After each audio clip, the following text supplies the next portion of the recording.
Hey there, welcome back to another video. This time around, it is my review of the 2003 Christmas comedy film, Bad Santa. Now, despite the film having bad in the title, this is not a bad film at all. In fact, I think this is a great movie. This is a film that over the years has gotten a pretty significant cult following, and I think it's very much well deserved. This is a movie that, to me personally, is not only really funny, and a nice subversion of Christmas movies, but it's also a film that has just as big of a heart to it as any of those other Christmas classics. And it's a film that, to me personally, is easily one of my favorite Christmas films as a result.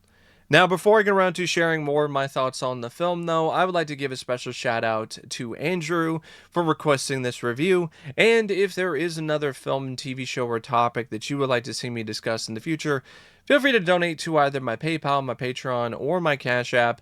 Links to all three are in the video description down below, and I will try to get your requests as soon as I possibly can. Now, Bad Santa is directed by Terry Zwigoff, and Terry Zwigoff is a director who is honestly more known for art house films. His first big break when it comes to the realm of cinema is a documentary about the artist Crumb. And after that, he did films like Ghost World, and then he wound up getting the job directing this film. This is a movie that is honestly quite different from a lot of other films in his filmography, other than the fact that it has a lot of dark humor, which is definitely something that he is a big proponent of and is absolutely in his wheelhouse. But because he has that experience of being an art house film director, you get a movie that has a lot of crass humor, has scenes of Billy Bob Thornton as this drunken Santa puking in an alley, and it's somehow visually beautiful. Like, it's a film that actually features some absolutely stunning, gorgeous shots in it, despite the fact that, it's a movie about a crass, drunken Santa who is working with this little person, and they're robbing department stores blind. And despite it being that kind of film with that kind of nature, it actually looks great. And there are some sequences that are, let's just say, not as visually appealing as others, but it's a film, though, that is not necessarily trying to be an art house film, but because of the fact that you have an art house director behind it, you still have that art house sensibility and that kind of style. And it somehow still lends itself well and works very well with the subject matter and with the material. And because Zwigoff already had honed his skills previously to directing this film, he was able to apply them to a movie that's a little bit outside of his usual box. And as a result, you get some unique framing, which is very reminiscent of some of his other work.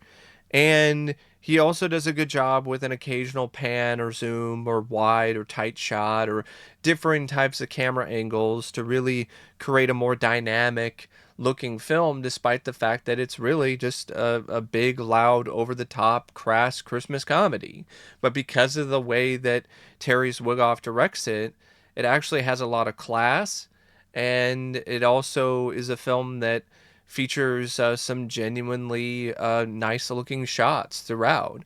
So I think a big part of why Bad Santa has gotten such a big critical acclaim over the years, and has really become, in a lot of ways, a Christmas classic on par with anything else in that particular genre, is in large part due to what Terry Zwigoff brought to the film. Now, it's written by Glenn Ficarra and John Requa, based on an uncredited story by Ethan and Joel Cohen. And I really like this screenplay because it's a script that does a really good job in terms of turning the Christmas movie on its head. It was high time to have a Christmas film that was willing to be more subversive and provide a little bit more of an edge to what was becoming, honestly, something that was about as stale as a bunch of cookies left over for Santa that were left there for Christmas morning, but Santa forgot about them and they were just left there for days. Like it's definitely that kind of feeling, and that's what you were getting with a lot of Christmas films around this particular time period. And this screenplay comes around, and it's like, nah, we got this bad Santa named Willie who's addicted to sex. He curses all the time. He's an alcoholic. He also occasionally does drugs. And we're going to have him be the center of everything. That's your Santa Claus. And not only that, there's a dwarf, a little person who is his assistant, named Marcus, who is also going to be joining him in these drunken escapades. And right from the very beginning, with the narration from Willie and with the shots of him, being drunk and puking outside an alley, you're definitely in for something that's a lot different than your typical holiday film. And I like the fact that there's also a heist element in here because it definitely adds a little bit more excitement and helps the plot move along.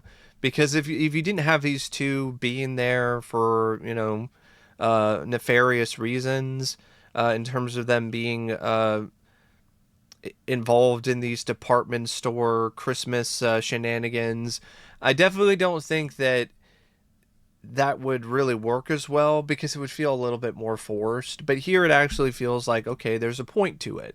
There's a reason why Willie and Marcus are getting these jobs at these department stores. And you see them rob a shopping mall early on in the film, and then they set it up as if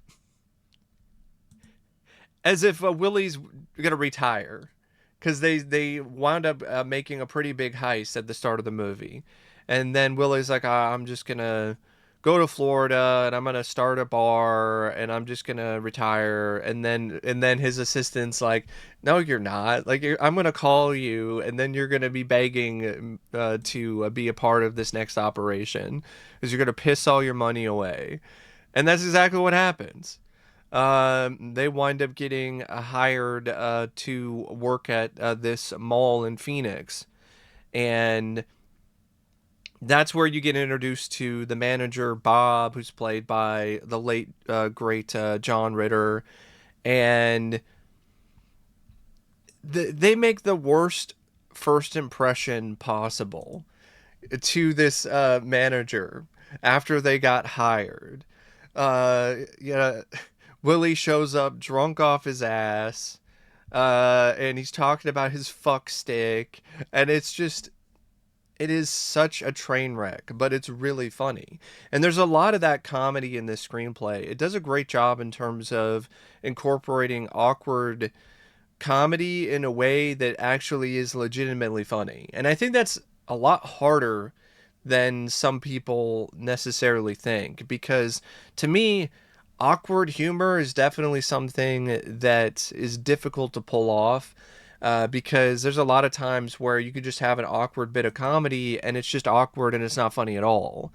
But when it comes to a lot of the stuff with the Willie and him being drunk in front of the kids at the mall, or just dealing with all the other sort of stuff while he's the department store Santa and he's plastered, is definitely some of the funniest parts of the movie. Like the interactions, the drunken interactions that he has with the kids when he's there as Santa and they're sitting on his lap and they're asking him about what they want for Christmas, and just the not giving a single fuck reactions from Willie are comedy gold. Like the whole bit where this kid's like, uh, he gets on his lap and Willie's all, "What do you want?" And the kid's like, "A Fraggle Stick car." And then Willie's like, "A fucking what?" Like that kind of comedy. It's awkward, but it's laugh out loud hilarious. And so is all these other exchanges that Willie has with his partner Marcus, because they constantly snipe at each other. And the whole stuff involving the mall and the heist, that in itself could still be enough for an effective story.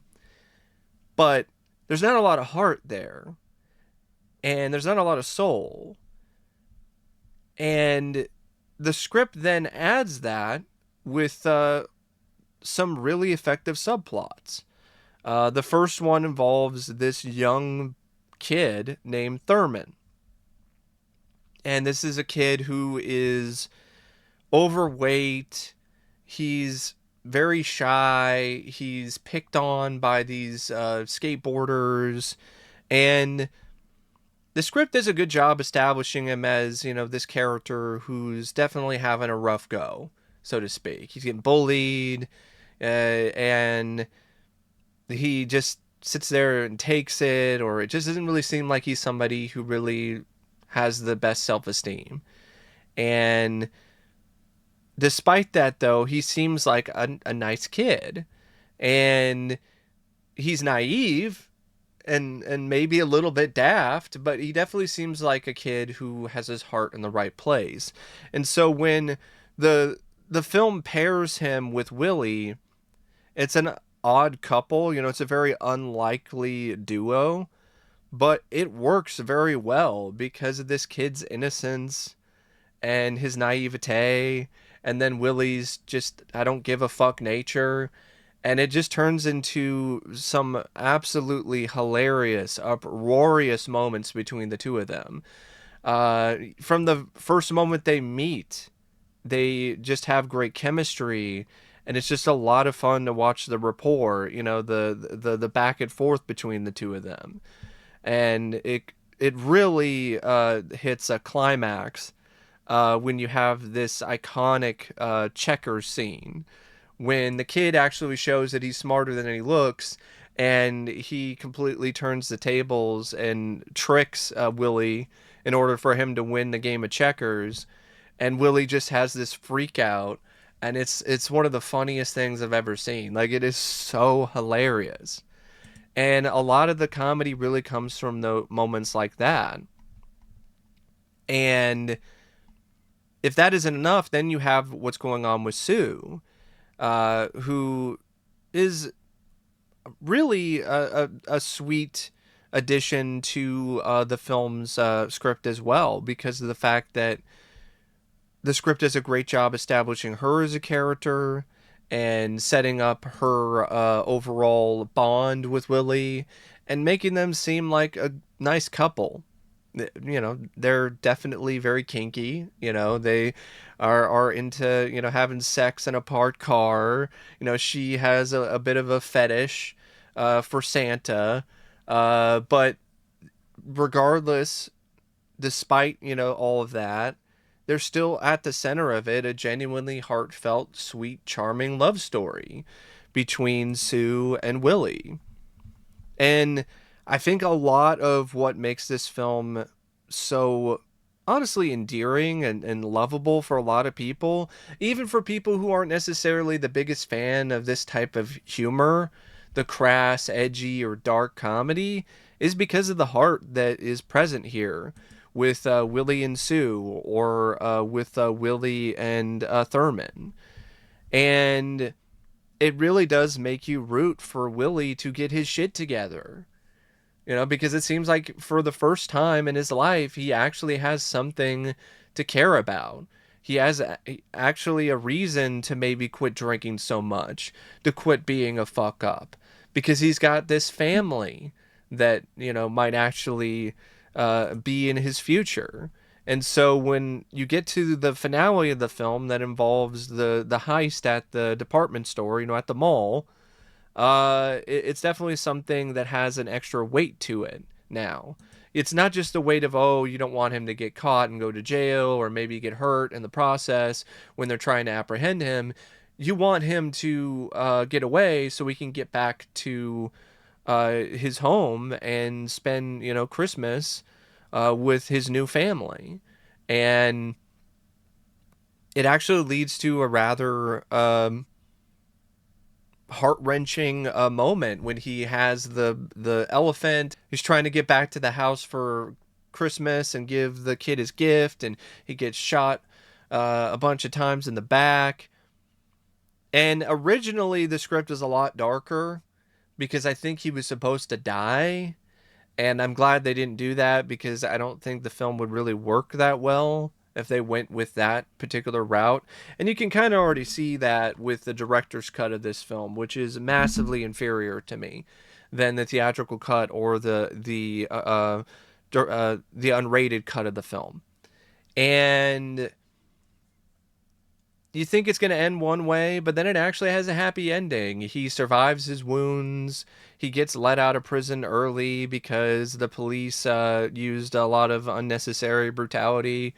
And he's bought another gift for Thurman. He bought him a shirt.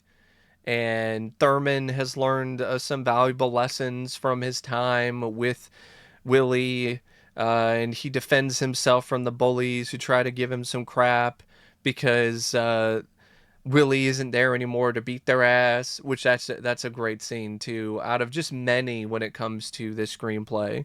And the self-defense scene, like when Willie and Marcus and Thurman, they go to a boxing gym and they wind up all hitting each other in the balls. It's a film that definitely has some moments where it kind of goes below the belt when it comes to the comedy, but it works in its favor because it's a movie that embraces a lot of that. And it actually fits when it comes to the overall tone of the film. Like when you have scenes with John Ritter and Bernie Mac's characters, and they're speaking to one another about the debauchery that Willie is doing throughout the mall, and it's really funny despite the subject matter. And it's just something that I think wouldn't work as well if the tone was different. Like if this was even darker, I think that would be too dark. And if it was too lighthearted, I think that would also pose a pretty significant problem. But the screenplay just finds the right mix of naughty and nice when it comes to the overall tone of the film. And there's not a ton of surprises plot-wise. It pretty much kind of goes exactly where you think it's going to for the most part. But when it comes to a story like this, that's acceptable. That's fine. And I really love the fact that Willie gets a happy ending at the end of the film. Now, the film also features a terrific cast. A big part of why this film works as well as it does is the cast. Like Billy Bob Thornton is tremendous as Willie. He is just absolutely amazing in this role. It really feels like a role he was born to play because he's always been an actor who was great at playing these guys with very short tempers and also, these characters who just have this very I don't give a fuck attitude about them.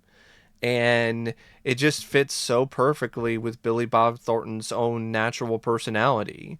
And his deadpan is some of the best you will ever see from him or anybody.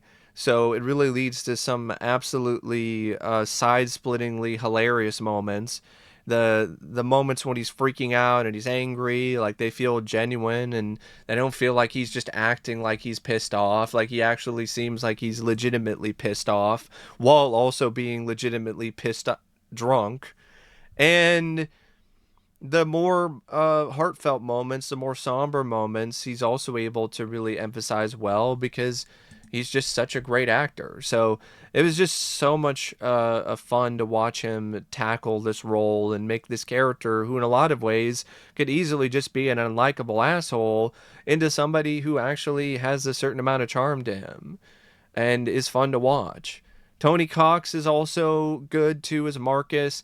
He's not the best actor in the world, but he makes up for it with his attitude and his own bit of spunk, and I feel he definitely has some good chemistry with Billy, so that definitely helps when it comes to the scenes between the two of them.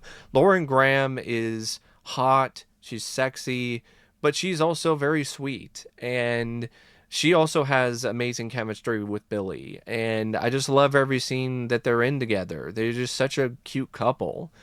And Brett Kelly, he was also really good as Thurman. Like it's a kid who, it seems like he's a little, let's just say, a little loopy, maybe a little different. Maybe there's a little something going on. Maybe he might be autistic. I don't know for sure, but definitely kind of checks some of those boxes. But he did a good job playing this kid who found the right balance between naive and annoying. Like, he's very naive, but he doesn't come across as just an annoying pissant. And he easily could have been, like, if he handled the performance in a different way. But instead, like, he adds his own bit of deadpan in there that provides some laughs too, and I just think it's a good performance, especially for a young actor. And the rest of the cast is good too. I mean, uh, um, Lauren Tom, who plays Lois, Marcus's girlfriend, John Ritter, who is just hilarious in every scene that he's in as Bob. Like, this guy, he's so he's so sheltered that he can't say the word shit. He has to spell it out. And just the way that he reacted to the way that Bertie Mac's character uh, Gin was talking about uh, the act of having sex, and fornicating, is hilarious just by itself. Just the faces he was making, as if he was in pain, just hearing all of this. Uh, John is just a legend, and it's a damn shame that he's no longer with us, because he was so funny, so talented, so personable, and by all accounts, from what I've heard about him, he was just a genuinely sweet, kind-hearted person. And it always sucks to lose people like that. And this is a great signature John Ritter role. And Bernie Mac was also great, and may he also rest in peace. Definitely miss him. He pretty much stole every scene he was in, and he was only in it for a little bit. Like, this wasn't a huge role for him, but he definitely allowed it to have a pretty significant impact, because it's definitely a role that a lot of people remember when it comes to his career. And you have some other actors and actresses too that I want to mention. Octavia Spencer is an early role as Opal. Hooker. Cloris Leachman plays Thurman's grandmother. You have some Mad TV cast members in this. Alex Borstein is in it as a mom at a bar early on in the film. You also have Brian Callen, who's the bartender in Florida. Um, you have Matt Walsh, who plays a character named Herb. But really, it's definitely Billy Bob Thornton, Tony Cox, Lauren Graham, Brett Kelly, John Ritter, Bernie Mac. It's that cast of actors and actresses that really do, in a lot of ways, make this film. And the film also features some good cinematography by Jamie Anderson. It's edited well by Robert Hoffman. The music by David Catay. I don't think it's the most unique or interesting or memorable bits of music, but it fits for the film. It works when it comes to the film's sensibilities and what it's trying to go for. But I would say probably the more memorable stuff is the licensed music that they use for the soundtrack.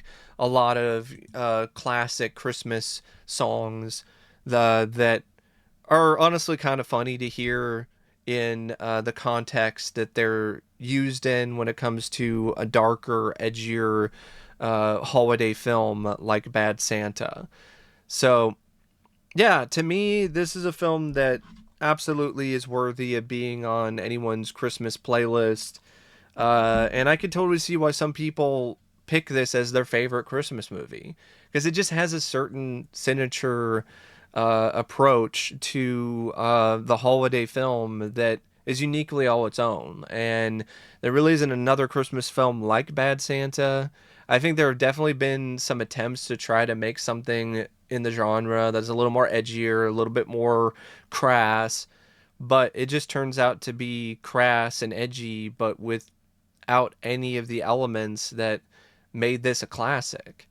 But anyway, thank you for watching my review of Bad Santa, and as always, I'll see you later. See ya.